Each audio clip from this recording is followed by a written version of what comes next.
Good evening అండి. నేను మీ కిరణ్ సార్ని. Welcome to Kiran sir YouTube channel. మనకు టీజీపీఎస్సి గ్రూప్ 1 మెయిన్స్ షెడ్యూల్ విడుదల చేసింది. సో చాలామంది అభ్యర్థులు నన్ను అడుగుతుంది ఏంటంటే, అసలు గ్రూప్ 1 మెయిన్స్ ఎలా రాయాలి సార్, ఎన్ని పేపర్లు ఉంటాయి, ఎట్లుంటుంది ప్యాటర్న్ అని చెప్పేసి పదే పదే మెసేజ్ పెడుతున్నారు. చూడండి, మనకు అక్టోబర్ 21 నుంచి గ్రూప్ 1 మెయిన్స్ స్టార్ట్ అవుతుంది. అవునా? యాక్చువల్గా మనకు గ్రూప్ 1 మెయిన్స్కి 129 రోజులు ఉందండి. ఇంకా ఎగ్జాక్ట్లీ 129 డేస్ ఉంది.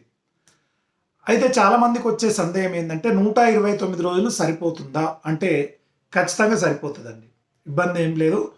సో ఎవరైతే 68+ ఉన్న వాళ్ళు, అరౌండ్ 70 దగ్గరగా ఉన్న వాళ్ళందరూ కూడా గ్రూప్ 1 మెయిన్స్ సో నిస్సందేహంగా మీరు ప్రిపరేషన్ ప్రారంభించవచ్చు. ఎందుకంటే మల్టీ జోన్ 1, మల్టీ జోన్ 2 ఉంటాయి. 1:50 ఇస్తాడు. ఒకవేళ ఆ కేటగిరీలో ఎవరైనా లేకపోతే వాళ్ళను ఆ కింది నుంచి కూడా ఇంకొంతమందిని తీసుకుంటాడు. కాబట్టి సో ఖచ్చితంగా నాకున్న అవగాహన ప్రకారము 65 నుంచి 70 మధ్యన కట్ ఆఫ్ ఉండే అవకాశం ఉందండి. 68, 69, 70 ఆ ప్రాంతంలో కట్ ఆఫ్ ఉండే అవకాశం అయితే మనకు కనపడుతుంది. సో 68+ వచ్చిన వాళ్ళు, లేదా 65 కూడా ఉంటుంది, దానికి ఏం ప్రాబ్లం లేదు. కొన్ని కేటగిరీలో వచ్చినప్పుడు 65 కూడా ఉండొచ్చు. సో ఆ రేంజ్లో ఉన్న వాళ్ళు మీరు మెయిన్స్ ప్రిపరేషన్ ప్రారంభించుకోవచ్చు. 129 డేస్ ఉంది. సో గ్రూప్ 2కు ఒక 54 డేస్ ఉందండి. గ్రూప్ 3కి ఒక 153 డేస్ ఉంది. అయితే మీరు మొదటి నుంచి గ్రూప్ 2 చదువుతుంటే గ్రూప్ 2, గ్రూప్ 3 వైపు వెళ్ళండి. లేదు, గ్రూప్ 1ని లక్ష్యంగా ఎంచుకున్న వాళ్ళు మొదటి నుంచి కూడా వాళ్ళకి ఇబ్బంది ఉండదు. సో సివిల్ సర్వీస్ రాస్తూ సివిల్ సర్వీస్ ఫెయిల్యూర్ అయి మరి ప్రిలిమ్స్ క్వాలిఫై అవుతాం అనుకున్న వాళ్ళు గ్రూప్ 1 మెయిన్స్ చదువుకోవచ్చు. అయితే ఈ గ్రూప్ 1 మెయిన్స్ అనేది డిస్క్రిప్టివ్లో ఉంటుంది, ఆబ్జెక్టివ్లో ఉండదు. మనకు జనరల్ ఇంగ్లీష్ కాకుండా రిమైనింగ్ 6 పేపర్లు ఉంటాయి. జనరల్ ఇంగ్లీష్ అనేది క్వాలిఫైయింగ్ అండి. సో క్వాలిఫై మాత్రమే 10th స్టాండర్డ్లో అడుగుతాడు. అయితే మనకు ఈ యొక్క 21 తారీఖు నాడు జనరల్ ఇంగ్లీషు, 22 తారీఖు నాడు జనరల్ ఎస్సే, అక్టోబర్ 22, అక్టోబర్ 23 నాడు paper 1, October 22 general essay, paper 2 history, culture, geography paper 2లో ఉంటుంది. అయితే ఈ పేపర్లన్నీ కూడా మధ్యాహ్నం ఉంటాయండి. 2:30 నుంచి 5:30, 3 అవర్స్ ఉంటుంది. ఒక్కొక్క పేపర్కు 3 గంటల సమయం ఉంటుంది.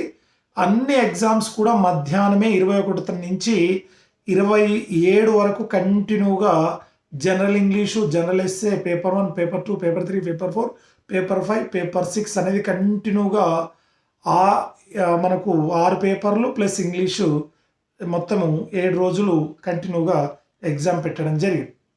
సో చాలా స్పష్టంగా గ్రూప్ 1 మెయిన్స్ షెడ్యూల్ ఇచ్చారండి. ఎందుకంటే అభ్యర్థులకు డౌట్ ఉండకుండా, ఎవరైనా సెలవు పెట్టే వాళ్ళు ఉన్నా, లేదా ఇతరత్ర ఉద్యోగం చేసే వాళ్ళు మరి వాళ్ళ సౌలభ్యం కోసం ఈ గ్రూప్ 1 మెయిన్స్ షెడ్యూల్ అనేది చాలా స్పష్టంగా ఇవ్వడం జరిగింది. అయితే ఇందులో మనకు జనరల్ ఇంగ్లీష్ అనేది క్వాలిఫైయింగ్ అండి. అది 10th స్టాండర్డ్లో అడుగుతాడు. సో 10th స్టాండర్డ్లో కూడా మనకి ఎట్లుంటుందంటే, సో ఫస్ట్ మనకు క్వశ్చన్కి సంబంధించి ఎన్ని క్వశ్చన్స్ ఇస్తాడంటే 15 రకాల క్వశ్చన్స్ ఇస్తాడు. 15 టైప్స్ ఆఫ్ క్వశ్చన్స్ ఇస్తాడు. ప్రతి దానికి 10 మార్కులు ఉంటాయి. అవునా? ప్రెసెస్ కానీ, ఎస్ఏ రైటింగ్ కానీ, లెటర్ రైటింగ్ కానీ, ఆ తర్వాత అరేంజ్ ద ఫాలోయింగ్ సెంటెన్స్ కానీ, కరెక్ట్ ద ఫాలోయింగ్ సెంటెన్స్ కానీ, ప్రెసెస్ కానీ, అవునా? సో సినానిమ్స్ కానీ, యాంటోనిమ్స్ కానీ, ఇట్లా స్పెల్లింగ్ మిస్టేక్స్ కానీ, ఇట్లా మనకు దాదాపు 15 క్వశ్చన్స్ ఇస్తాడు. 15 × 10 150. సో జస్ట్ క్వాలిఫైయింగ్ మార్క్ మాత్రమే ఈ యొక్క జనరల్ ఇంగ్లీష్. తర్వాత పేపర్ 1లో మనకి ఏముంటుందంటే, జనరల్గా జనరల్ ఎస్సే ఉంటుంది, జనరల్ ఎస్సేస్ ఉంటుంది. యాక్చువల్గా గ్రూప్ 1లో స్కోరింగ్ సబ్జెక్ట్ ఏదంటే జనరల్ ఎస్సేస్ అండి. మిగతాది మనకు 10 మార్కులు ఉండేటువంటి సబ్జెక్ట్ ఏదైతే ఉంటుందో, ఒక్కొక్క సబ్జెక్ట్లో 10 మార్కులు ఉంటాయి, 15 క్వశ్చన్లు. అయితే మనం ఎంత ట్రై చేసినా 6.5, 7 మార్కులకు మించి మిగతా పేపర్లో సాధించడం కష్టం. సో కానీ జనరల్ ఎస్సేస్లో నువ్వు కరెక్ట్గా ప్రజెంట్ చేస్తే 40 మార్కులు అంటే 4×12 120 మార్కులు ప్లస్ వచ్చే అవకాశం ఉన్న పేపర్ ఏదంటే పేపర్ 1 జనరల్ ఎస్సేస్. ఈ జనరల్ ఎస్సే మీద రాయాలంటే సమకాలీన అంశాల మీద బాగా పట్టు ఉండాలి, పేపర్ నాలెడ్జ్ బాగా ఉండాలి, అన్నిటికి మించి రైటింగ్ ప్రాక్టీస్ అనేది చాలా ముఖ్యం. అయితే గ్రూప్ 1, గ్రూప్ 2, గ్రూప్ 3కి ఉన్న డిఫరెన్స్ ఏంటంటే గ్రూప్ 1 అనేది మన యాటిట్యూడ్ను ప్రశ్నిస్తాడు, మన నాలెడ్జ్ను టెస్ట్ చేయడు, మన యాటిట్యూడ్. ఫర్ ఎగ్జాంపుల్ భారత శాస్త్ర సాంకేతిక రంగంలో వస్తున్న మార్పుల్ని విమర్శనాత్మకంగా రాయండి అంటాడు. అంటే నువ్వు మొత్తం విమర్శనాత్మకంగా మాత్రమే రాయాలి, అవునా? సో రోజు రోజుకు పర్యావరణ కాలుష్యం పెరిగిపోతుంది, దీనికి సంబంధించి దీని నివారణకు తగు సూచనలు ఉదాహరణలతో వివరింపుము అంటాడు. అంటే మనకు ఎట్లుండాలంటే పూర్తిగా సమకాలీన అంశాలపైన, అలాగే రాజకీయ, సాంస్కృతిక, సామాజిక, ఆర్థిక, భౌగోళిక, శాస్త్ర సాంకేతిక రంగాలపైన సంపూర్ణ అవగాహన ఉండాలి. సో దానికి ఒక paper knowledge must and should, సమకాలీన అంశాలను జోడిస్తూ రాయండి. సో 1000 పదాల్లో రాయాలి అన్నాడు, అవునా? జనరల్ ఎస్సే అనేది 1000 పదాలు, దాదాపు నాకున్న అవగాహన ప్రకారం 10 నుంచి 12 పేజీలు అనేది 1000 వర్డ్స్ వస్తుంది. అంటే నువ్వు 5 పేజీలు రాసి 4 పేజీలు రాసి తదా అంటే మార్కులు పడవు పూర్తిగా. సో ఇచ్చిన 1000 వర్డ్స్ అనేది ఫుల్ఫిల్ చేయాల్సినటువంటి అవసరం ఉంటుంది. ఇందులో మనకు పేపర్ 1లో 3 సెక్షన్లు ఉంటాయండి. సో ఇది చెప్పే ముందు మీకు ఇటీవల కిరణ్ పబ్లికేషన్ నుండి మీకు Kiran sir polity book release అయింది, లేటెస్ట్ అప్డేటెడ్ ఎడిషన్ అండి, చాలా బాగుంటుంది. మీకు కరెంట్ పాలిటీ చార్టు బుక్ చాలా అద్భుతంగా ఉంటుంది. సో అన్ని రకాల అభ్యర్థులు ఇది రిఫర్ చేయండి, వెరీ లేటెస్ట్ అండి, వెరీ రీసెంట్గా రిలీజ్ అయింది. ఈ బుక్ మార్కెట్లో చాలామంది తీసుకున్నారు, చూడండి ఈ బుక్ బాగుంటుంది, ఓకేనా? రైట్. ఇక ఆ తర్వాత మనకు పేపర్ 1 జనరల్ ఎస్సేకి సంబంధించి 3 సెక్షన్లు ఉంటాయి. అందులో ఏబిసి అని ఉంటుంది. సో ఏ కానీ, బి కానీ, సి కానీ, మీరు ఏ లేదా బి అనేది ఏదైనా మూడిట్లో ఏదో ఒకటి రాయొచ్చు. ఏ కానీ, బి కానీ, సి కానీ 3 క్వశ్చన్లు ఇస్తాడు, రాయొచ్చు. సెక్షన్ బిలో కూడా, సెక్షన్ 2లో కూడా ఏబిసి ఇస్తాడు, సెక్షన్ 3లో కూడా ఏబిసి అని ఇస్తాడు. అంటే మొత్తం 3 క్వశ్చన్లు రాయాల్సి వస్తుంది. 350లో 150 మార్కులు ఉంటాయి. సో 1000 వర్డ్స్ అంటే దాదాపు 10 నుంచి 12 పేజీలు మీకు ఎస్సే రైటింగ్ ఉంటుంది. రైటింగ్ బాగా ప్రాక్టీస్ చేయాలి, స్పీడ్గా రాయాలి, మంచి అర్థవంతంగా రాయాలి, వారికి అర్థమయ్యే రీతిలో రాయాలి. తర్వాత ఇష్యూ బేస్డ్ మీద రాయాలి, అంతే తప్ప నీకు వచ్చింది రాయద్దు. వాడు ఎలా అడిగితే విమర్శనాత్మకంగా అడిగితే విమర్శనాత్మకంగా, సూచనలు అడిగితే సూచనలు, అడిగిన విధంగా రాయాలి, ఓకేనా? సో మనం భవిష్యత్తులో జనరల్ ఎస్సే ఎలా ఒక్కొక్క పేపర్కి సంబంధించి మళ్ళీ ప్రత్యేక గైడెన్స్ కార్యక్రమాన్ని ప్రారంభించుకుందాం. ఇక పేపర్ 2 వచ్చేసి మీకు హిస్టరీ, కల్చర్, జాగ్రఫీ ఉంటుంది. హిస్టరీ మీద, కల్చర్ మీద, జాగ్రఫీ. ఇందులో కూడా మనకి ఎట్లుంటాయంటే సో 3 సెక్షన్లు ఉంటాయి. 3 సెక్షన్లో ఫస్ట్ క్వశ్చన్, ప్రతి సెక్షన్లో 5 క్వశ్చన్లు ఉంటాయి. మొత్తం 3 సెక్షన్లు ఉంటాయి, 50, 50, 50. History 50, culture 50, geography 50. ఇందులో ప్రతి సెక్షన్లో 5 క్వశ్చన్లు ఉంటాయి. మొదటి క్వశ్చన్ కంపల్సరీ రాయాలి, ఆప్షన్ ఉండదు. రెండో క్వశ్చన్ కంపల్సరీ రాయాలి, ఆప్షన్ ఉండదు. 3, 4, 5 ఆప్షన్ ఉంటుంది, ఏ లేదా బి.